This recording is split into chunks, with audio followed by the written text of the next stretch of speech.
नमस्कार, मैं doctor Viking Bhanu. तो मैं आज आपको बताऊंगा कि बच्चेदानी का ऑपरेशन इन दूरबीनों द्वारा कैसे किया जाता है। ये एक बहुत ही सरल ऑपरेशन होता है और इसमें औरत जो है अगले दिन बिल्कुल ठीक हो जाती है। पेट में कोई बड़ा कीड़ा नहीं लगता है। 3 से 4 छोटे छोटे छेद होते हैं जिनसे इस प्रकार के हो जाते हैं और ये बहुत ही अच्छे किस्म का ऑपरेशन होता है कुशल हाथों में। And recovery is so nice that आप यानी यकीन नहीं कर सकते हैं। कुछ लोगों का कहना है कि इतनी बड़ी बच्चेदानी जो होती है वो इन छोटे छोटे छेदों से कैसे निकलती है। तो इस वीडियो में जो अभी मैं आपको दिखाऊंगा, जिसमें मैं बताऊंगा कि कैसे होता है, उसमें आपको क्लियरली समझ आ जाएगा। और एक बार आप समझ जाएंगे तो आप यानी अपने फ्रेंड या किसी को भी जरूरत हो बच्चेदानी के ऑपरेशन की तो हमेशा दूरबीन से ही करवाएंगे। Thank you so much. तो चलते हैं अभी हम वीडियो की ओर।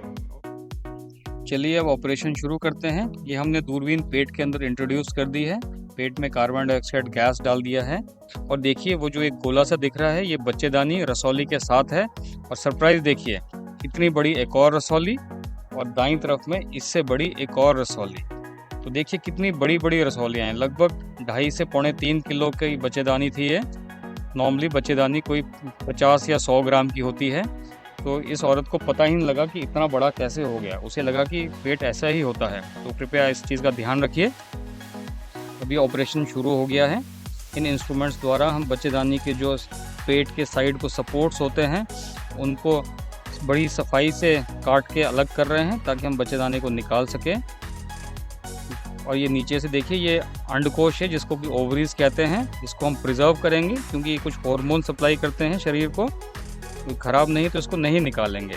तो ये ऑपरेशन कंटिन्यू करता है। नीचे वेजाइना की तरफ जा रहे हैं सफाई से। अब हमने इसकी जो खून की सप्लाई है उसको बंद करना है ताकि इसको हम सफाई से निकाल सकिए। ब्लड लॉस लगभग ना के बराबर होता है। 5 से 10 ml, कई बार 20 ml ही ब्लड लॉस होता है। ये हमने इसकी खून की सप्लाई को कॉटराइज कर रहे हैं, यानी ये गर्म करके इसको सुखा दिया जाता है और फिर इसको हम सफाई से काटेंगे। तो बाईं तरफ की खून की सप्लाई बंद कर दिए। देखिए कितनी बड़ी रसौली है। अभी बिल्कुल लाल है क्योंकि इसके राइट साइड की खून की सप्लाई अभी बंद नहीं हुई है। तो अब हम दाईं तरफ को मुड़ गए हैं। ये दाईं तरफ के सपोर्ट्स हैं इसके। देखिए उसने बच्चेदानी को कैसे खींच के रखा हुआ है। अब सेम इंस्ट्रूमेंट्स को लेते हुए हम वही प्रोसीजर राइट साइड में फॉलो करेंगे। ये बहुत ही सावधानी और सफाई से करना होता है, जो कि एक अच्छा शल्य चिकित्सक या अच्छा गायनेकोलॉजिस्ट बहुत सफाई से कर लेता है। तो देखिए वेजाइना से इसको अलग करने की तैयारी हो रही है। ये इसकी खून की मोटी मोटी ब्लड सप्लाई है। ऑब्वियसली जब इतनी बड़ी रसौली होगी तो उसको खून की सप्लाई भी उतनी होगी। तो इसको बहुत ही सफाई से इसको डिसेक्ट करके अलग करेंगे और इस खून की सप्लाई को देखिए इस इंस्ट्रूमेंट द्वारा सुखा दिया जाएगा ताकि खून लगभग ना बहे। बिल्कुल भी नहीं बहता है। जो नीचे दिख रहा है वो 2-3 ml ही खून है वो, जो कि रिसने की वजह से आया है। तो ये हमने गर्म कर दिया है, कॉटराइज कर दिया है इसको। और अभी बच्चेदानी की खून की सप्लाई बिल्कुल बंद हो चुकी है। नीचे जो दिख रहा है वो वेजाइना है। वेजाइना से ऊपर को मैनिपुलेट करते हुए इसको अलग करेंगे। तो अब इसकी सप्लाई बिल्कुल बंद होगी। अभी आप देखेंगे बच्चेदानी का जो रंग है वो सफ़ेद हो चुका है, यानी इसमें खून का दौरा अब बंद हो गया है। अब हम इसको वेजाइना से अलग बिल्कुल ही सावधानी से अच्छे से काट के अलग कर सकते हैं। ये जो बिजली से चलने वाला उपकरण है या आप इंस्ट्रूमेंट कह सकते हैं इसको, इसे देखिए कितनी सफाई से कटता है। खून की एक बूंद भी नहीं बहती है। शर्त यह है कि बहुत सफाई से होना चाहिए ऑपरेशन। ये हथियार डेंजरस दिख रहे हैं पर ये डेंजरस होते भी हैं अगर इनको दाएं बाएं यानी गलती से यहाँ वहाँ टच हो जाए। पर शल्य चिकित्सकों द्वारा ये गलती होती ही नहीं है। वही तो ट्रेनिंग दी जाती है हम लोगों को ताकि इन्हें सफाई से निकालें। इसलिए इन्हीं वजहों से दूरबीन के ऑपरेशन जो है आजकल चलन में आ गए हैं, क्योंकि पेशेंट की रिकवरी बहुत अच्छी होती है। देखिए यूट्रस अभी बिल्कुल सफ़ेद हो गया है, ब्लडलेस है। अब इसको निकालेंगे कैसे? इतना बड़ा यूट्रस है। तो तरीका वही है, जो निकालना है उनको छोटे छोटे पीस करके अलग निकालेंगे। देखिए इंसर्ट में मैंने दिखाया है कि ऑपरेशन कैसे किया जाता है। हम खड़े होकर ऑपरेशन करते हैं और देखिए उस साइड स्क्रीन पे नज़र आ रहा होता है जो ऑपरेशन हो रहा है। तो एक लैप्रोस्कोपिक सीजर्स के द्वारा हम जो बड़ी बड़ी रसौलियाँ हैं उनको अलग करेंगे और बच्चेदानी का साइज़ नेगोशिएबल करेंगे कि वो नीचे वेजाइना की तरफ से निकल सके। तो जो वो सवाल था कि इतनी बड़ी बच्चेदानी और रसौली निकलेगी कैसे? ये बिल्कुल उसी प्रकार से निकलेगी, उसी जगह से निकलेगी जहाँ से कि एक औरत बच्चे को पैदा करती है, यानी कि वाया वेजाइना ये बाहर निकलेगा। तो देखिएगा, अभी मैं बताऊंगा ये कैसे किया जाता है।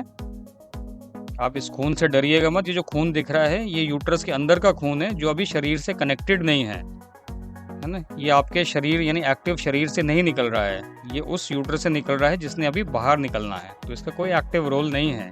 तो ये जो नीचे दिख रहा है बाईं तरफ, ये वेजाइना है, उसमें हमने एक इंस्ट्रूमेंट डाला होता है, वेजाइनल ट्यूब बोलते हैं जिसको, जिसके ऊपर कटिंग करते करते हम इस बच्चेदानी को बहुत सफाई से अलग कर देंगे। ये वेजाइनल मैनिपुलेटर है, और देखिए नाउ हम वेजाइना के हाईएस्ट एंड को काट के अलग कर देंगे। इससे वेजाइना की लेंथ पे कोई फ़र्क नहीं पड़ता है, यानी वेजाइना की गहराई उतनी ही रहेगी।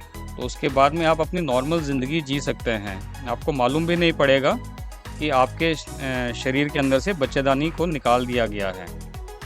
तो देखिए 2 और ये तीसरी और ये चौथा, देखिए कितने बड़ी बड़ी रसौलियाँ हैं। अब इनको काट के हमने छोटे छोटे पीस कर दिए हैं, और इसको अभी हम एक एक करके खींच के वेजाइना से जैसे बच्चे को डिलीवर करते हैं बिल्कुल उसी प्रकार बाहर निकाल देंगे। और देखिए ये चारों के चारों बाहर निकल चुके हैं।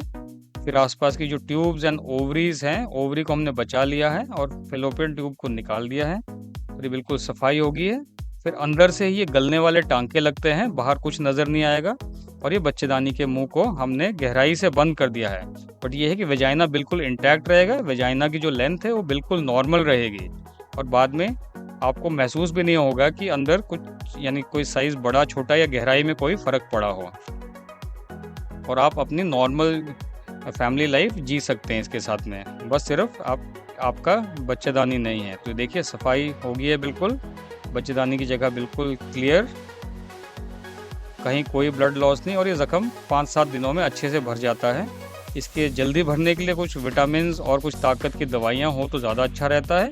अंडा मीट खाएंगे तो ज़्यादा अच्छा रहता है, नहीं प्रोटीन्स खाने की कोशिश कीजिएगा।